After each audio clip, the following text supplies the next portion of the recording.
Jamie Harrison, President of the United States Youth Cricket Association. What we're doing here today is introducing cricket to a group of children who have never seen or heard of the game before.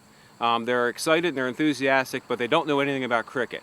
What I'll do along the way is I'll stop in places and explain why I'm doing what I'm doing and why I've said what I've said. And hopefully this will give you sort of a blueprint that you can use to introduce the game to youngsters in your local communities. Thanks. How many of you have ever heard of cricket before? That's not surprising because most American kids haven't. But what I want to tell you is that cricket was America's first team sport. As a matter of fact, George Washington's troops played cricket at Valley Forge, and Abraham Lincoln went to cricket matches before he was president. Now, the reason I start with a little history lesson is I want the kids to know that cricket's not a foreign sport. They were playing cricket in America long before any of the other sports that we consider to be American sports now. And by identifying George Washington and Abraham Lincoln as being associated with cricket, it lets the kids know that cricket isn't an alien foreign sport. It's an American sport. In fact, it's the first American team sport. You're all familiar with another game, I bet, called baseball, right? Yep. You've all played baseball or softball or something like it. Baseball actually came from cricket. Cricket's sort of like baseball's father. And because of that, cricket and baseball have a lot in common. For example, both of the games have a bat and a ball.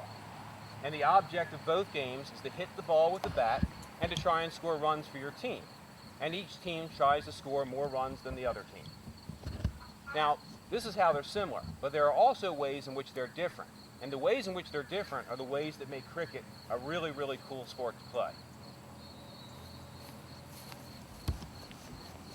You want to use baseball as sort of like a bridge, because American kids are very familiar with baseball. They've grown up with it, they know the rules.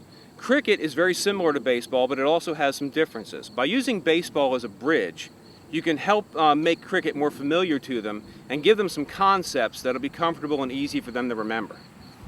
What if you were playing baseball and a home run was worth 6 runs instead of 1, and a ground rule double was worth 4? Would that be cool? Yeah. What if in baseball there was no foul territory? Didn't matter where you hit the ball, you could score runs. Would that be a good thing? Yep. Yeah.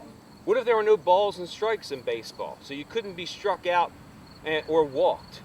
That'd be kind of neat too, right? Okay. What if after you hit your 6-run home run, you got to keep batting? You could bat forever until the pitcher got you out. And if the pitcher wasn't good enough to get you out, you could bat the whole time your team was up. Would that be fun? Yeah. This is cricket. Cricket is different from baseball in this way. In baseball, it's easy to get out and hard to score runs. A typical Major League Baseball game might finish 3-2, 5-3, that sort of thing. Cricket, it's easy to score runs and hard to make outs. A typical 3-hour cricket match will end up 180 to 150. Individual batters might score 50 or 60, even 100 runs during their time in one cricket match. So cricket's all about run scoring. In cricket, because all of the field is open for play, there's no foul ground, you can hit the ball anywhere and score runs. Also in cricket, because there's no foul territory, you can miss the ball and not hit it at all and score runs. If the wicket keeper, who's like the catcher in cricket, if he misses the ball or she misses the ball, the runners can start running and score runs for their team. Now let me explain to you the basic rules of how cricket's played. At this point, you want to transition from the similarities and differences into a simplified explanation of the rules of cricket. And again, at this point, you want to keep it very simple. For example, I'm only going to use 3 basic ways for them to be out, and I'm not going to get into complicated things like the LBW rule or being stumped or things like that. Because 2 reasons. 1, it's just far above their ability to take in all of that information at the first setting. And 2, those kind of rules will do nothing but create arguments when kids play cricket. And you want to get them to have fun, not be developing arguments with their teammates over, was he LBW or not. So we're going to teach them at this point a very simplified version of cricket that they can learn and pick up in just a few minutes and be out there playing. In baseball, there are 4 bases. In cricket, there are 2 wickets. The wickets are the things you see behind you out there in the field. There's a batter at each end, at each wicket, on the field at the same time. And the object, like I said earlier, is for one batter to hit the ball, and then they take off and they run. Every time the two batters switch ends, it's 1 run for the batting team. If the batter hits the ball far enough that they can keep running, you can score 2, 3, 4, or an endless number of runs from 1 hit. So you could hit a ball and get 3 or 4 or 5 runs from 1 hit. If you hit the ball, like I said earlier, over the fence in the air, over the boundary, it's an automatic 6 runs for your team. If you bounce the ball over the boundary, it's an automatic 4 runs for your team. So the runs will pile up quickly in cricket. There are 3 basic ways to get out in cricket. If the ball is hit in the air and caught in the air, that's an out. If the bowler, who's like the pitcher in cricket, throws the ball to the batter, and the batter doesn't hit the ball, but instead the ball hits the stumps, which are the sticks you see over there at the wicket, then that way the batter is like struck out. They're gotten out that way. The third way a batter could be gotten out is if when they run, if the batters aren't safely back to their wickets, they're kind of caught in between, and a fielder takes the ball and knocks over the stumps, it's kind of like being thrown out at first base. That's called being run out. So to review, there are 3 ways to get out. Caught out in the air, bowled out, and then run out between the wickets. You'll see this when we play, and you'll get an example of how that works. Something else you need to remember, because you always could be hitting, and you'll get to keep hitting, when you run, you have to carry your bat with you. It's not like baseball where you drop the bat. In cricket, always carry the bat with you, and you'll actually use the bat to make yourself safe when you get to the other side.